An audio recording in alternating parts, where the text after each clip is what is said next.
आज की क्लास में हम देखने वाले हैं चैप्टर 10 वेक्टर अलजेब्रा की मिसलिनियस एक्सरसाइज। अब क्योंकि ऑलरेडी इसके 7 क्वेश्चन हम कंप्लीट कर चुके हैं, इसीलिए आज की क्लास में हम उसी के आगे के जो क्वेश्चन हैं उन्हीं को कंटिन्यू करेंगे। क्लास को शुरू करते हैं। बाकी हेलो एवरीवन, मैं हूं प्रियंका और आज हम क्या देखने वाले हैं, चैप्टर 10 वेक्टर अलजेब्रा की मिसलिनियस एक्सरसाइज। तो चलिए शुरू करते हैं। यहाँ पर सबसे पहले हमने लिया क्वेश्चन नंबर 8, क्योंकि 7 क्वेश्चन कंप्लीट हो चुके हैं। क्वेश्चन नंबर 8 में क्या बोला जा रहा है, show that the points this this and this are collinear. तो ये तीनों पॉइंट्स को हमको शो करना है कि ये तीनों कोलिनियर हैं। उसके बाद बोला जा रहा है and find the ratio in which B divides AC। और हमको एक चीज और बताना है कि यहाँ पर जो B पॉइंट है ये AC को किस रेशियो में डिवाइड कर रहा है। तो दो चीजें बताना है। पहली चीज क्या कि ABC कोलिनियर है, ये शो करना है। तो देखिए, हमने यहाँ पर ट्राइंगल इनइक्वालिटी से एक रिजल्ट निकाला था, ठीक है, और उस रिजल्ट से हम शो कर सकते हैं कि ये तीनों पॉइंट कोलिनियर हैं। ठीक है, चलिए शुरू करते हैं। सबसे पहले if A, B and C are collinear, अगर ये जो तीनों पॉइंट हैं ये कोलिनियर हैं, देन कंडीशन कौन सी सेटिस्फाई होनी चाहिए, वेक्टर AC का magnitude equal to vector AB का मैग्नीट्यूड प्लस BC का मैग्नीट्यूड। तो ये वो कंडीशन है जो इन तीनों पॉइंट्स को कोलिनियर शो कर सकती है। तो इसके लिए जरूरी क्या है भाई, AC चाहिए, वेक्टर AB चाहिए, BC चाहिए। तो दो वेक्टर को ज्वाइन करने वाली दो पॉइंट्स को ज्वाइन करने वाली जो वेक्टर है, तो वेक्टर ज्वाइनिंग 2 पॉइंट्स वाला जो कॉन्सेप्ट है उससे आप AC, AB, BC आराम से फाइंड कर सकते हो। तो कर लेते हैं फटाफट से, कोई दिक्कत वाली बात नहीं है। तो सबसे पहले हम फाइंड करेंगे वेक्टर AC। वेक्टर AC के लिए A और C पॉइंट की जरूरत लगेगी। तो ये रहा आपका A, ये रहा C, राइट। यहाँ पर x2 माइनस x1 यानी 11 माइनस 1 10 आई कैप। ओके, उसके बाद 3 minus minus plus 2 3 plus 2 5 j cap, ठीक है। उसके बाद 7 minus minus plus 8 15 k cap, ठीक है। ये हो जाएगा प्लस 15 k कैप। तो AC वेक्टर मिल गया। अब अपन फाइंड करेंगे AB वेक्टर। AB वेक्टर के लिए A पॉइंट चाहिए और B पॉइंट चाहिए। फिर से वही फॉर्मूला, x2 माइनस x1 आई कैप, y2 माइनस y1 j कैप, z2 माइनस z1 k कैप, ठीक। तो चलिए, यहाँ से हम बता देते हैं यहाँ पर AB vector. 5 minus 1 4 I cap, 0 minus minus plus 2 j cap, minus 2 plus 8 6 k cap, ठीक है। अब फाइंड करेंगे अपन BC वेक्टर। तो BC वेक्टर फाइंड करना है, मतलब B और C पॉइंट। तो 11 माइनस 5 हो जाएगा 6 आई कैप, 3 माइनस 0 तो 3 j कैप, ठीक है। 7 minus minus plus 2 9 k cap. तो बहुत ही फटाफट से हमने वेक्टर AB BC और AC फाइंड कर लिए। अब इनके मैग्नीट्यूड की और जरूरत पड़ेगी, क्योंकि इस इनइक्वालिटी में आपको इनके मैग्नीट्यूड ही दिख रहे हैं। या फिर अपन क्या करते हैं, इसको दे दीजिए इक्वेशन नंबर 1 और डायरेक्ट इसी में अपन फाइंड करते हैं मैग्नीट्यूड, ठीक है। यहाँ पर देखिए, अपन लिख देते हैं फ्रॉम इक्वेशन 1। इक्वेशन 1 में क्या है, वेक्टर AC का magnitude equal to vector AB का मैग्नीट्यूड प्लस वेक्टर BC का मैग्नीट्यूड। ओके, तो फाइंड कर देते हैं सबसे पहले AC का मैग्नीट्यूड। तो देखिए, किसी भी वेक्टर का मैग्नीट्यूड आपको पता है कि I, J, K के जो कोफिशिएंट है उनके स्क्वायर का सम का रूट फाइंड कर दो, आपको मिल जाएगा आपका मैग्नीट्यूड, ठीक है। चलिए, तो सबसे पहले AC की बात हो रही है, तो इसका मैग्नीट्यूड चाहिए अपने को। यहाँ पर 10 का स्क्वायर हो जाएगा 100, 5 5 हो जाएगा 25, 15 का स्क्वायर हो जाएगा 225। तो इसका टोटल हो जाएगा आपका 350। ओके, चलिए अब आगे चलेंगे। अब AB की बात कर रहे हैं, तो ये रहा अपना AB वेक्टर। यहाँ से 4, 2 और 6 के स्क्वायर का सम और उसका रूट। 4 4 16, 2 2 4 6 6 36 प्लस यहीं पर BC का भी अपने को मैग्नीट्यूड फाइंड करना है। तो 6 3 और 9 का स्क्वायर का रूट। तो 6 6 36, 3 3 9 9 9 81, राइट। तो इसको सॉल्व कर लीजिए फटाफट से। तो ये हो जाएगा आपका रूट का 56 प्लस ये हो जाएगा आपका रूट का 126, ठीक है। अब 350 का जब आप ये स्क्वायर रूट फाइंड करेंगे तो आपको मिल जाएगा 5 रूट 14, ठीक है। 56 से आपको मिलेगा 2 रूट 14 और 126 से मिलेगा आपको 3 रूट 14। तो आप अब क्लियरली देख ही पा रहे होंगे कि यहाँ पर अपना LHS और RHS आ गया है इक्वल, ठीक है। यहाँ पर अपन लिख देंगे, इसको भी लिख ही देते हैं, 5 रूट 14 इक्वल टू 5 रूट 14। यहाँ पर आप देख पा रहे हैं कि LHS equal to RHS, So clearly points A, B and C are collinear। तो पहली चीज तो हमने यहां पर शो कर दी। अब दूसरी चीज हमको ये बोली जा रही है यहां पर कि ये जो बी पॉइंट है, ये इस AC को किस रेशो में डिवाइड कर रहा है। तो यहां पर सेक्शन फॉर्मूला पड़ा है, बस उसी का यूज करना है और काम खत्म। ठीक है, तो इसके लिए अपन ने सबसे पहले बना लेना है फिगर। सो यहां पर अपन ने बना लिया है, देख पा रहे हैं आप क्लियरली कि अपने को बताना है कि AC को ये जो B है ये किस रेशो में डिवाइड कर रहा है। तो हमने इसके लिए क्या पढ़ा था कि यहां पर A पॉइंट जो है इसका ओरिजिन के रिस्पेक्ट में पोजीशन वेक्टर OA हो जाएगा, C का पोजीशन वेक्टर ओरिजिन के रिस्पेक्ट में OC हो जाएगा। ठीक है, और जो B AC को किसी रेशियो में डिवाइड कर रहा है उसका पोजीशन वेक्टर हो जाएगा OB। और सेक्शन फॉर्मूले में आपने देखा है कि जनरल AC के लिए फॉर्मूला होता है कि जो भी किसी रेशियो में डिवाइड करता है उसी के लिए हमारा फॉर्मूला होता है। अब रेशियो आप चाहो तो देखो जनरली K:1 भी लेते हैं, और चाहो तो आप देखोगे कि रेशियो को हम M और N से शो कर रहे थे तो आप M:N भी ले सकते हो, कोई दिक्कत नहीं है, चाहो तो K:1 सपोज कर लो। ठीक है, चलिए। सो यहां पर सबसे पहले तो अपन क्या करेंगे, अपने पास फॉर्मूला क्या है, सेक्शन फॉर्मूला, कि यहां पर क्या हो जाएगा, वेक्टर OB इक्वल टू हो जाएगा MB plus NA upon M plus N। सो यहां पर सबसे पहले अपने को ये क्लियर होना चाहिए कि भाई ये B का काम कौन करेगा और A का काम कौन करेगा। सो यहां पर ये जो OA है ये वेक्टर A का काम करेगा, ये जो OC है ये वेक्टर B का काम करेगा, और M और N तो अपने को पता ही करने हैं। OB वेक्टर आप फाइंड कर ही लेंगे क्योंकि इस B पॉइंट के कोऑर्डिनेट हमको दिए हुए हैं। तो हम क्या करेंगे, सबसे पहले OA, OB और OC फाइंड कर लेते हैं। ठीक है, चलिए। सो सबसे पहले अपन क्या करते हैं, यहाँ पर OA, OB, OC फाइंड कर लेते हैं और इसको अपन यहाँ से हटाते हैं। सबसे पहले अपन फाइंड करते हैं OA। सो आप क्लियर दिख रहे हैं कि A के कोऑर्डिनेट ये हैं। ठीक है, और ये ओरिजिन 0 0 0 होता है। ठीक है, हालांकि आप फिगर देखेंगे तो जिस तरीके से बनना चाहिए उस तरीके से नहीं बना हुआ है, सिर्फ अपन ने इस फिगर को इसलिए बनाया ताकि आप क्लियरली थोड़ा सा समझ सके। ठीक है, सो यहाँ पर ये हो जाएगा I cap minus 2J cap minus 8K cap. So ये हो जाएगा I cap minus 2J cap और माइनस का 8K कैप। ठीक है, OA हो गया। अब OB फाइंड कर लेते हैं। तो OB क्या हो जाएगा, B के कोऑर्डिनेट देखो 5 0 माइनस 2, तो 5I कैप 0J कैप, तो J कैप हटाई देते हैं और माइनस 2K कैप। तो ये हो जाएगा 5I कैप और माइनस का 2K कैप। अब OC की बात करते हैं। ठीक है, तो OC फाइंड करेंगे तो 11I 3J 7K। ठीक है, तो ये हो जाएगा 11I cap plus 3J cap plus 7K cap.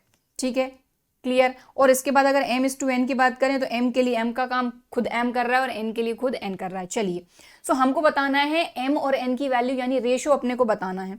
तो चलिए यहां पर अपन लिखते हैं कि वेक्टर OB इक्वल टू क्या हो जाएगा, MB plus NA upon M plus N। ये अपना फॉर्मूला है। ठीक है, बट A और B का काम कौन कर रहा है, तो आप देख रहे हैं कि ये जो OA वेक्टर है ये वेक्टर A का काम कर रहा है। तो यहां पर हमने लिख लिया vector A।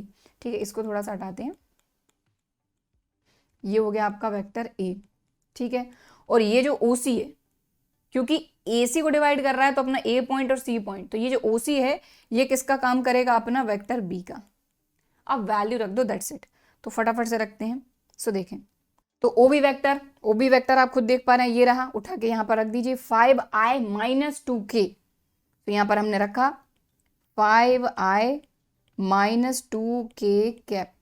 Okay, equal to M vector B का काम कौन कर रहा है, ये 11I 3J 7K। सो 11I 3J 7K cap. Okay, plus NA का काम कौन कर रहा है, ये I minus 2J minus 8K। सो ये हो गया I माइनस 2J और माइनस का 8K कैप। राइट, ठीक है, अपॉन में M प्लस N। अब देखिए सीधी सी बात है, M और N की वैल्यू ही अपने को चाहिए है, मतलब ऑब्वियसली इनको इसी तरीके से रखना पड़ेगा और सॉल्व करना पड़ेगा। तो सबसे पहले क्या करेंगे, ऑब्वियसली हमको क्या दिख रहा है यहाँ पर, ये M प्लस N, तो क्रॉस मल्टीप्लाई कर देते हैं, कुछ ना कुछ तो मिलेगा। तो चलिए सॉल्व करते हैं इसको फटाफट से। सो M का मल्टीप्लाई करेंगे, सब M plus N obviously multiply करना है अपने को, तो हम क्या करते हैं डायरेक्ट मल्टीप्लाई करके लिख देते हैं। तो 5I माइनस 2 के में m का मल्टीप्लाई करेंगे सबसे पहले, तो ये हो जाएगा आपके पास 5mi कैप और -2m k कैप। अब n का मल्टीप्लाई कर देते हैं, तो 5ni cap -2n k cap. Okay ठीक है, तो इनका मल्टीप्लाई अपन ने डायरेक्ट कर दिया इक्वल टू। अब क्या करेंगे, m का इधर मल्टीप्लाई करेंगे और n का इधर मल्टीप्लाई कर देते हैं। ठीक है, तो अपन क्या करते हैं, इधर ना लिख के इसको इक्वल्स टू करके इधर लिखते हैं। ठीक है, यहाँ लिखते हैं।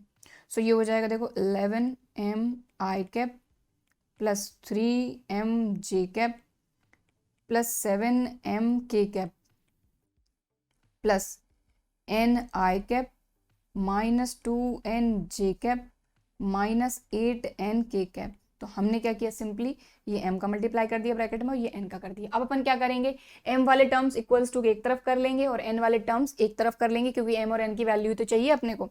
ठीक है, तो सबसे पहले अपन क्या करेंगे, m वाले टर्म्स। तो देखो ये आपको दिख रहा है, ये m वाला टर्म है, ये m वाला टर्म है, इधर ये m, ये m, ये m, तो इनको एक तरफ कर लेते हैं। ठीक है, और कोशिश करें i वाले अलग कर लें, j वाले अलग कर लें, k वाले अलग कर लें, तो बेटर रहेगा। ठीक है, चलिए सो देखिए अब एक चीज का ध्यान दें, ये 5mi है और ये 11mi है, इक्वल्स टू किस तरफ आएगा, माइनस में आएगा।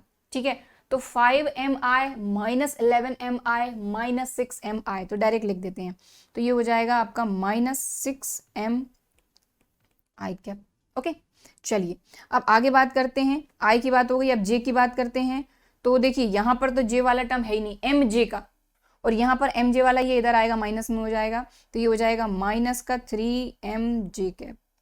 अब mk कैप की बात करते हैं, सो यहाँ पर ये k कैप वाला टर्म है माइनस का, और ये जो है ये प्लस का है, इधर आएगा नेगेटिव हो जाएगा, तो -7m और -2m -9mk कैप। तो ये हो जाएगा -9mk कैप। ओके चलिए इक्वल्स टू के इस तरफ अपन क्या कर रहे हैं, सारे के सारे जो अपने n वाले टर्म्स हैं उनको ले जाएंगे। तो ध्यान दें, n वाले टर्म आपका i वाला ये है, j वाला यहाँ है नहीं, k वाला है। ठीक है, और ये n, ये n, ये भी n। ठीक, चलिए सो इसको शुरू करते हैं। सबसे पहले अपन ni वाले टर्म देखेंगे। तो ni वाला ये पॉजिटिव है और ये ni वाला पॉजिटिव है, इधर आएगा तो नेगेटिव हो जाएगा, तो माइनस का 5n और प्लस का n बचेगा माइनस का 4n। ठीक है, तो ये हो जाएगा माइनस का 4ni कैप। ठीक है, इसके बाद j की बात करते हैं, तो j यहाँ पर है बट यहाँ पर j नहीं है। ठीक है, तो ये j वाला टर्म तो एज इट इज आ जाएगा माइनस का 2nj कैप। ठीक है, अब k कैप की बात करते हैं, तो यहाँ पर -2n इधर आएगा, प्लस का 2n हो जाएगा, तो -8n प्लस 2n -6n, तो ये हो जाएगा माइनस का 6nk कैप। ओके, तो अब क्या करेंगे, अब अपन देखो यहाँ सभी जगह से m कॉमन ले लेंगे, यहाँ सभी जगह से n कॉमन ले लेंगे। तो यहाँ से अपन ने m कॉमन लिया और देखो एक काम और करो, माइनस साइन भी कॉमन ले लो, तो हमने माइनस साइन भी कॉमन ले लिया। ठीक है, और एक चीज़ और, यहाँ से 3 कॉमन भी आ सकता है, तो बिल्कुल माइनस साइन कॉमन लिया, 3 कॉमन लिया और m कॉमन लिया।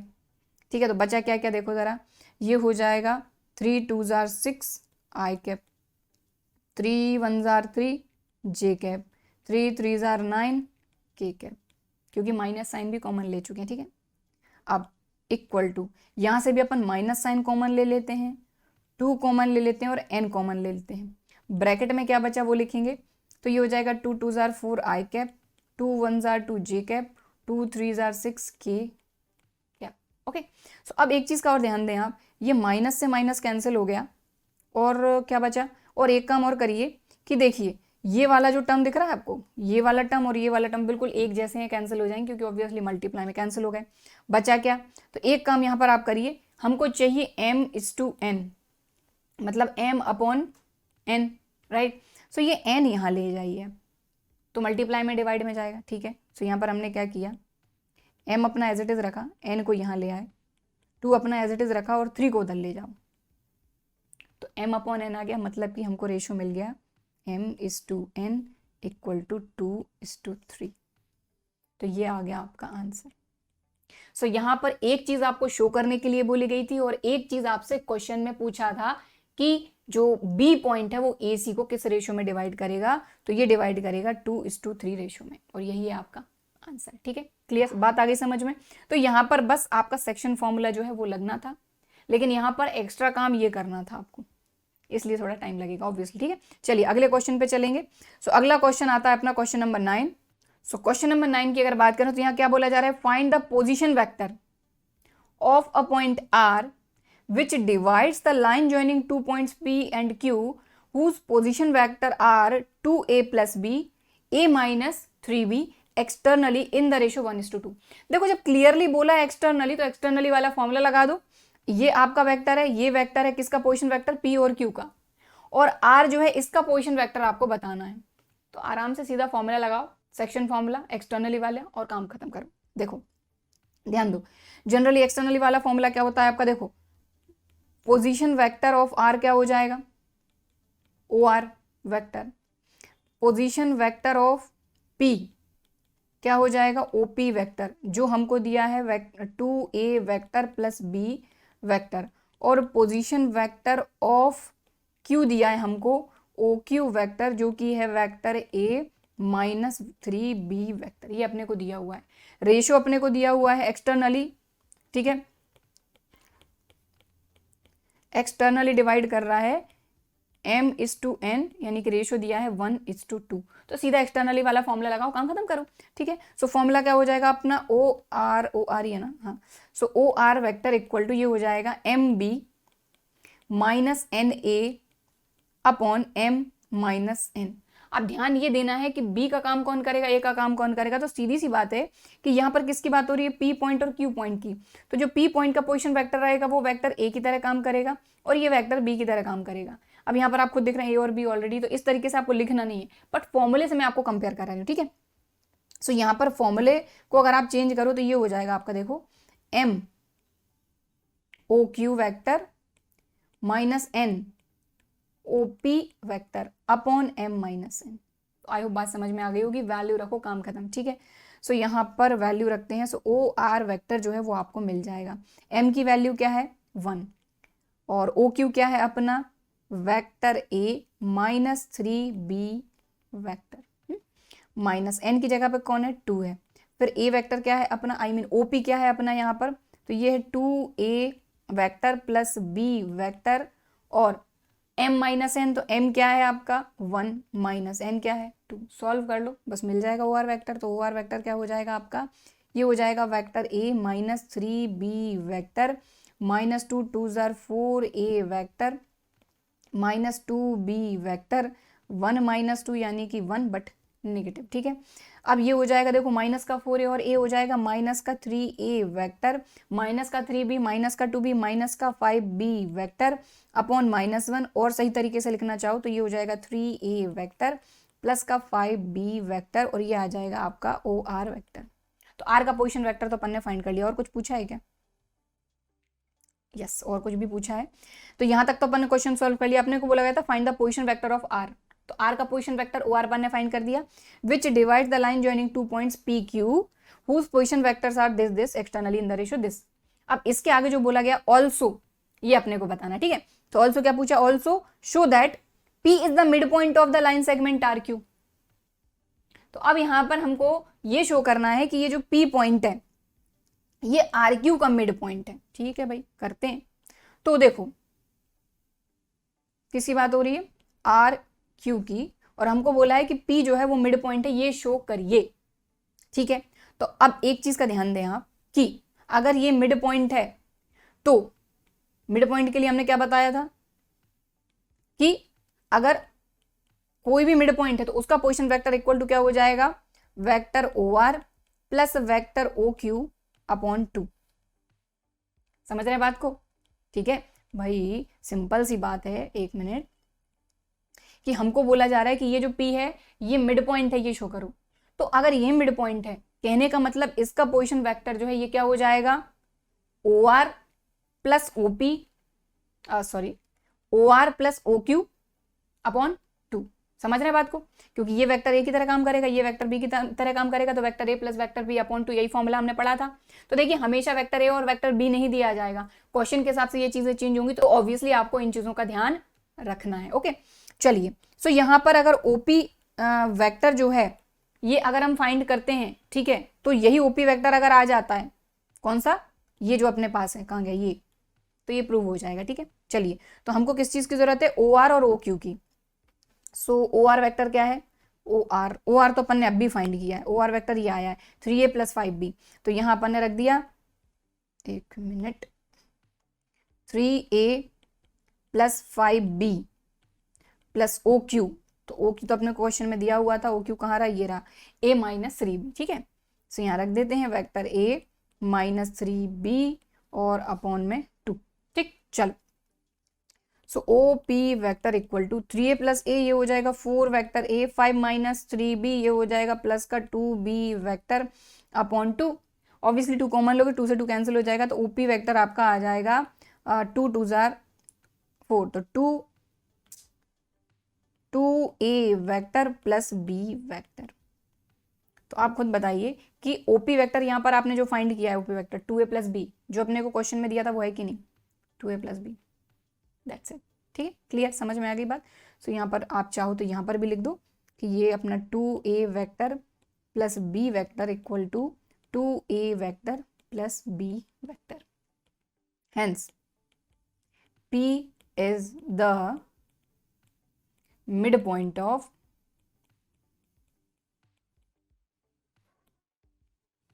RQ। ओके, चलें आगे, चलो नेक्स्ट क्वेश्चन पे चलते हैं। सो अब नेक्स्ट क्वेश्चन जो है अपना ये है क्वेश्चन नंबर 10, क्या बोला जा रहा है, the 2 adjacent sides of a parallelogram are this and this. भाई पैरेललोग्राम की 2 एडजेसेंट साइड हमको दी हैं, तो ये और ये अपन सपोज कर लेते हैं कि ये 2 एडजेसेंट साइड अपने को दी हुई हैं, ठीक है।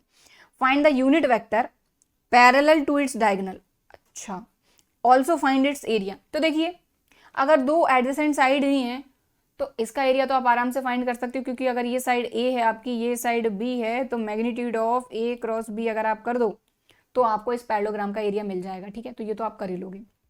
मेन यहाँ पर क्या बोला जा रहा है कि हमको एक वेक्टर ये दिया हुआ है, एक वेक्टर ये दिया हुआ है, और हमको बोला जा रहा है कि ये जो इसके डायगोनल हैं इनके पैरेलल यूनिट वेक्टर फाइंड करना है, मतलब कि पहले ये डायगोनल तो फाइंड करने ही पड़ेंगे। तो चलिए करते हैं।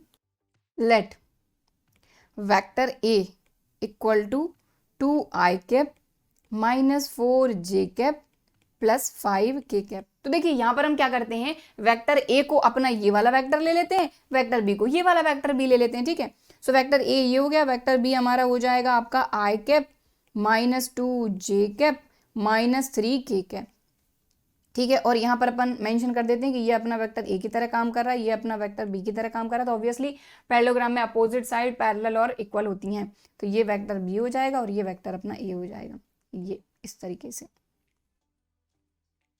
ओके, ठीक है। चलिए, सो वेक्टर A और वेक्टर B तो हमने सपोज कर ली कि ये वेक्टर A है, ये वेक्टर B है, और ध्यान दें कि वेक्टर A और B जो है ये पैरेललोग्राम की एडजेसेंट साइड्स हैं। अब सबसे पहला काम हमको क्या करना है, पैरेललोग्राम फाइंड करना है। सबसे पहले AC फाइंड करते हैं अपन। तो यहां पर अपन लिखेंगे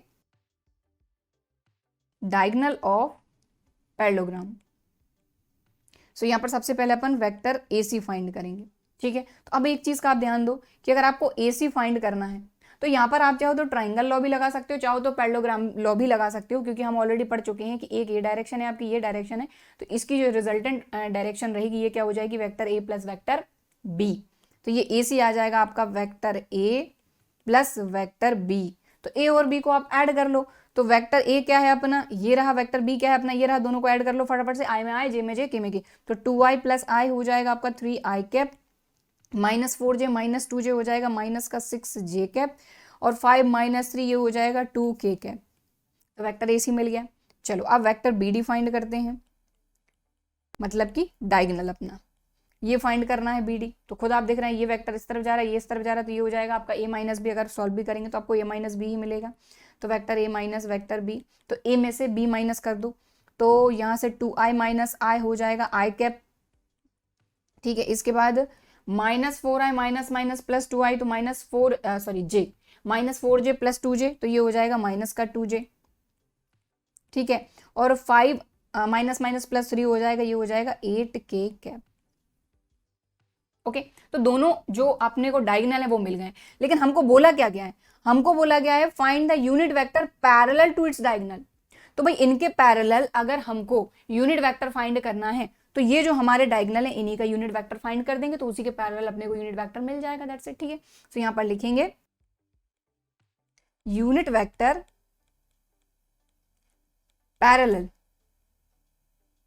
टू डायगोनल जो दोनों डायगोनल हैं अपने, उनके बारी बारी से पहले एक डायगोनल का फाइंड करते फिर दूसरे का, है ना।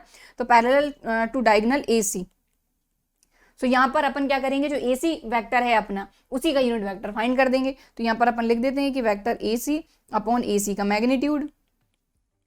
तो AC क्या है अपने पास, ये है अपना 3i cap minus 6j cap plus 2k cap upon इसका मैग्नीट्यूड फाइंड कर दो। 3 3 9, 6 6 36, 2 2 4, तो ये हो जाएगा आपका 49, मतलब कि ये आ जाएगा 7 स्क्वायर रूट निकाल लो इसका। तो ये हो जाएगा आपका देखो 3/7i cap minus 6/7j cap plus 2/7k cap. इस तरीके से पहला जो डायगोनल है उसके पैरेलल अपन ने यूनिट वेक्टर फाइंड कर लिया, ठीक है। एक आंसर आया अपना। अभी दूसरे डायगोनल के पैरेलल भी अपने को यूनिट वेक्टर फाइंड करना है। सो यहां पर अपन लिखेंगे यूनिट वेक्टर पैरेलल टू, क्योंकि दूसरा जो अपना डायगोनल है उसके पैरेलल भी फाइंड करना है, parallel to diagonal BD। AC का तो फाइंड कर लिया, डायगोनल BD। तो ये क्या हो जाएगा अपने पास, या फिर इस तरीके से कर लो BD इस तरीके से, ठीक है। तो ये हो जाएगा BD और इसका मैग्नीट्यूड, ठीक है। तो BD वेक्टर अपना ये रहा, ये I minus 2j plus 8k। सो ये हो जाएगा देखो I minus 2j plus 8k, plus है कि माइनस है, माइनस नहीं प्लस ही है, ठीक है।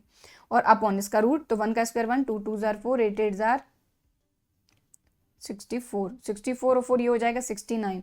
तो ये हो जाएगा I cap minus 2j cap plus 8k cap upon root 69। तो इस तरीके से आप देखें यहाँ पर हमने पहले डायगोनल के पैरेलल एक यूनिट वेक्टर फाइंड करा, फिर दूसरे डायगोनल के पैरेलल भी दूसरा यूनिट वेक्टर फाइंड करा। तो ये दो आंसर अपने आ चुके हैं। अब अपने से आगे अगली चीज क्या पूछी गई है, और इसका एरिया भी फाइंड करना। तो एरिया फाइंड करना तो बड़ा आसानी है, स्टार्टिंग में मैंने आपको बता दिया।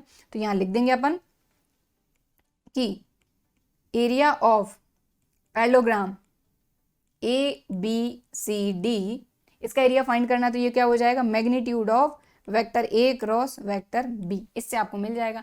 सबसे पहले आपको इसका क्रॉस प्रोडक्ट फाइंड करना पड़ेगा, फिर उसका मैग्नीट्यूड। तो सबसे पहले हम फाइंड करेंगे एक मिनट। सो यहाँ लिख देते हैं अपन फर्स्ट, अपन फाइंड करेंगे A और B वेक्टर का क्रॉस प्रोडक्ट, ठीक है। क्रॉस प्रोडक्ट कैसे फाइंड करते हैं पता है, पहली रो में I, J और K, दूसरी रो में A वेक्टर जो है, ये रहा A वेक्टर अपना, कहाँ गया, ये रहा A वेक्टर। तो इसमें ये 2 माइनस 4 5, 2 माइनस 4 5। सो यहाँ आ जाएगा आपका 2 माइनस 4 और 5। फिर हमारा B वेक्टर है, ठीक है। तो B वेक्टर कहाँ रहा अपना, ये रहा। तो B वेक्टर में यहाँ 1 है या -2 या -3, तो 1 - 2 -3। तो ये आ जाएगा 1 - 2 -3। बस इसको सॉल्व कर दीजिए, आपको इनका क्रॉस प्रोडक्ट मिल जाएगा। तो सॉल्व कर लेते हैं। तो ये आ जाएगा अपना A cross B equal to I cap. यहाँ पर ध्यान दें, ये गया 4 3 जार 12, माइनस माइनस प्लस माइनस, 5 2 जार माइनस का 10, तो ये प्लस का 10, तो ये हो जाएगा 22I कैप, ठीक है। तो इसको अपन क्या करते हैं, इसको हटाते हैं, यहाँ लिख देते हैं डायरेक्ट अपन 22I cap, right, minus J cap. इसके बाद अपन क्या करेंगे, ये गया 2 3 जार -6, -5 1 जार 5, -6 -5 -11J कैप। तो ये हो जाएगा आपका माइनस का 11J cap plus K cap की बात करेंगे। तो ये गया 2 2 जार माइनस का 4, और यहाँ लगाया माइनस, और 4 1 जार 4, तो ये 4 -4 + 4 हो जाएगा 0। तो ये हो जाएगा आपका 0K कैप। तो देखिए दोनों वेक्टर का क्रॉस प्रोडक्ट मिल गया, बस इसका मैग्नीट्यूड फाइंड करना और आपको मिल जाएगा एरिया ऑफ पैरेललोग्राम, ठीक है। सो यहाँ लिखेंगे एरिया ऑफ पैरेललोग्राम,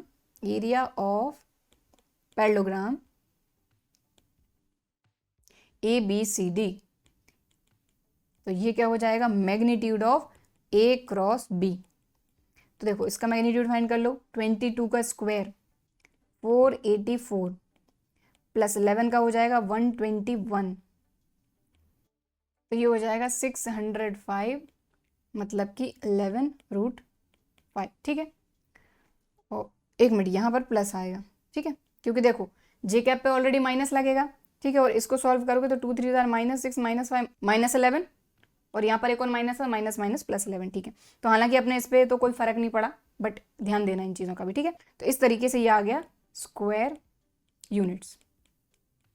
तो ये आ गया आपका एरिया ऑफ पैरेललोग्राम। तो यहाँ पर 2-3 चीजें पूछी थी। पहली चीज पूछी थी कि ये जो पैरेललोग्राम है इसके जो डायगोनल हैं इनके पैरेलल अपने को यूनिट वेक्टर फाइंड करना है। तो दोनों डायगोनल के पैरेलल यूनिट वेक्टर फाइंड कर दिया और उसका एरिया भी फाइंड करना था, तो उसका एरिया भी अपन ने फाइंड कर दिया। ओके, चलिए अब बढ़ते हैं अपन आगे और करते हैं नेक्स्ट क्वेश्चन, क्वेश्चन नंबर 11। तो क्वेश्चन नंबर 11 में हमको बोला जा रहा है शो दैट, हमको शो करना है, प्रूव करना है। क्या प्रूव करना है?